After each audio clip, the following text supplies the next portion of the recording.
ఇక ఇండియాకి అయితే పోతున్నాము. ట్రిప్ అనగానే మస్తు ఎక్సైట్మెంట్ ఉంటాం కదా, అందుకని ఇక ట్రైన్లోనే పోదాము, ఎందుకు ట్యాక్సీ అని చెప్పి ట్రైన్ ఎక్కినాము. చూడండి ఎంత బాగుందో ట్రైన్లోకి వెళ్ళి వ్యూ. ఇక ట్రైన్ ఎక్కి దిగంగానే ఇక్కడైతే ఎక్సిలేటర్స్ ఉంటాయి, నడవనికి ఎక్కువ ఏమి లేకుండా డైరెక్ట్గా ఈ ఎక్సిలేటర్లో వెళ్ళిపోవచ్చు. ఇక్కడ ఒక లిఫ్ట్ కూడా వచ్చేస్తుంది అనమాట. ఆ లిఫ్ట్లో నుంచి ఇట్లా బయటికి రాగానే మీకు వ్యాట్ రిఫండ్ అయితే కనిపిస్తుంది కదా. ఎవరన్నా ట్రైన్లో వచ్చిన వాళ్ళకి ఎంత ఈజీ చూడండి. ఇట్లా వ్యాట్ రిఫండ్ ఎదురుగానే ఉంటుంది. మీరు టూరిస్టులు అయితే డైరెక్ట్గా ఇట్లా లిఫ్ట్ ఎక్కగానే దాని ముంగడిని దిగుతారనమాట వ్యాట్ రిఫండ్ ముందు. ఇక్కడ ఫస్ట్ వెరిఫై చేయించుకొని లోపలికి వెళ్ళాలి. ఇక్కడ వెరిఫై కాగానే మనకు సెల్ఫ్ చెక్ ఇన్ బ్యాగేజ్ అయితే ఉంటుంది సపరేట్గా. చూడండి ఎయిర్పోర్ట్లో చాలామంది ఉన్నారు, అందరు కూడా హ్యాపీగా ఉంటారు. సగం మంది టూరిస్టులు, సగం మంది ఇక ఇండియాకి పోతున్నాం అన్న సంతోషంలో ఉంటారు అనమాట. ఇక ఫ్యామిలీస్ కూడా వస్తారు. ఇక పెద్ద రోలెక్స్ వాచ్ ఉంది చూడు, ఇదైతే లక్షల్లో ఉంటుంది ఈ రోలెక్స్ వాచ్. దగ్గరికి వెళ్ళి చూస్తేనైతే మస్తు అనిపించింది ఆ వాచ్ని.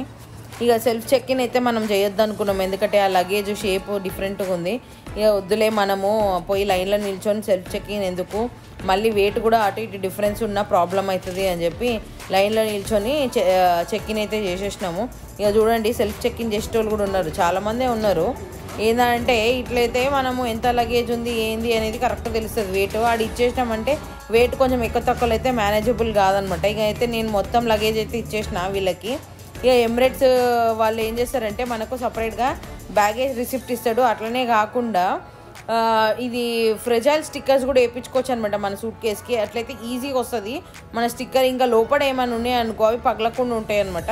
ఇగో ఇదే స్మార్ట్ గేట్. స్మార్ట్ గేట్ ఎందుకంటే మాకు ఎమిరేట్స్ ఐడి ఉంటుంది కాబట్టి సెక్యూరిటీ ఇమిగ్రేషన్లో డైరెక్ట్గా స్మార్ట్ గేట్లోకి వెళ్ళిపోవచ్చు. టూరిస్టులకి అయితే ప్రాబ్లం అవుతుంది. ఇక చూడండి మా వాచ్లో అయితే నోటిఫికేషన్ వచ్చేసింది. మీరు చూస్తే రీల్స్లో అర్థమవుతుంది నేను ఎయిర్ ట్యాగ్ గురించి పెట్టినా. ఇప్పుడు లగేజ్ దూరం పోయింది కదా, అందుకని ఎయిర్ ట్యాగ్లో నోటిఫికేషన్ వచ్చేసింది. ఖచ్చితంగా ఫోన్లో లేదా మనకు వాచ్లో వచ్చేస్తుంది నోటిఫికేషన్. ఇగో ఇంతకుముందుకైతే ట్రైన్ లేకుండే ఇది టర్మినల్ 3లో ఈ కొత్తగా పెట్టిరు. నడిచి నడిచి కాళ్ళు వస్తున్నాయి అని చెప్పి జనాలకి దూరం ఉన్న గేట్ల కోసం అయితే ట్రైన్ పెట్టేసిరు. ఇక ట్రైన్లో అయితే నేనే ఫస్ట్ టైం పోతున్నా ఎమిరేట్స్ దీంట్లో. మంచిగా అనిపించింది ట్రైన్ ఎక్కితే, కానీ అందరు వీళ్ళే ఉన్నారు, ఎమిరేట్స్ వాళ్ళే ఉన్నారు చూడండి లోపల. బట్ ఇంత ముందుకైతే నడిచి నడిచి కాళ్ళు వస్తుండే, లోపల కనీసం గంట నడవాల్సి వస్తుండే. ఇప్పుడు అదంతా లేకుండా ఫస్ట్ గేట్లో ఉన్న వాళ్ళకి ఆప్షన్ ఇచ్చారనమాట. ఇట్లా ట్రైన్ ఎక్కి ఫస్ట్ గేట్ సైడ్ వెళ్ళిపోవచ్చు డైరెక్ట్గా. మన ఏబిసి వాళ్ళకి డైరెక్ట్గా ఉందన్నమాట. ఇక డిఈఎఫ్ వాళ్ళు అట్లా ఉన్న వాళ్ళు అయితే డైరెక్ట్గానే వెళ్ళిపోవచ్చు, ఇట్లా ట్రైన్ అనే ఆప్షన్ లేకుండా. ఇలా లోపల కూడా చూడండి ఈ గేట్ దగ్గర నుంచి వ్యూ ఇట్లా రాగానే మళ్ళీ ఒక లిఫ్ట్ వచ్చింది. ఈ లిఫ్ట్లోకి వెళ్ళి వ్యూ చూడండి ఎంత బాగుందో. వాటర్ అవన్నీ ఫౌంటైన్ లాగా పెట్టిరు అనమాట. అది ఏ సైడ్ వస్తుందో మరి మనకు అర్థం కాదు, ఎందుకంటే ట్రైన్లో కదా ట్రావెల్ చేసేది. ఒక్కొక్క లిఫ్ట్లో అయితే దగ్గర 3000 కెపాసిటీ అంట. ఎంతమంది ఉంటారో చూడండి వీళ్ళు. 3000 వెయిట్ అంటే చాలా మటుకే, అంటే లగేజ్ ప్లస్ మనుషులది కదా వెయిట్. ఇక ఇక్కడికి రాగానే డ్యూటీ ఫ్రీ వచ్చేస్తుంది. ఇక డ్యూటీ ఫ్రీ రాగానే మనం ఏం చేస్తాం, ఇక షాపింగ్ కొంచెం కాస్మెటిక్స్ డ్రింక్స్ ఏమైనా కావాలనుకుంటే, ఇండియాకి మనం తీసుకుపోయిన గిఫ్ట్స్ కాకుండా ఎక్స్ట్రా గిఫ్ట్స్ ఏమైనా కొనుక్కోవాలి అనుకుంటే ఎయిర్పోర్ట్ నుంచి కొనుక్కుంటారు కదా, వాళ్ళ కోసం అని చెప్పి ఉంటాయి అనమాట. పెద్ద పెద్ద బ్రాండ్లు అయితే ఉంటాయి. నార్మల్గా బయట రేట్ల కన్నా కూడా ఇక్కడ ఒక 20% తక్కువ ఉంటుంది రేటు. అందుకని చాలామంది ప్రిఫర్ చేస్తారు డ్యూటీ ఫ్రీలో కొననీకి అని చెప్పి.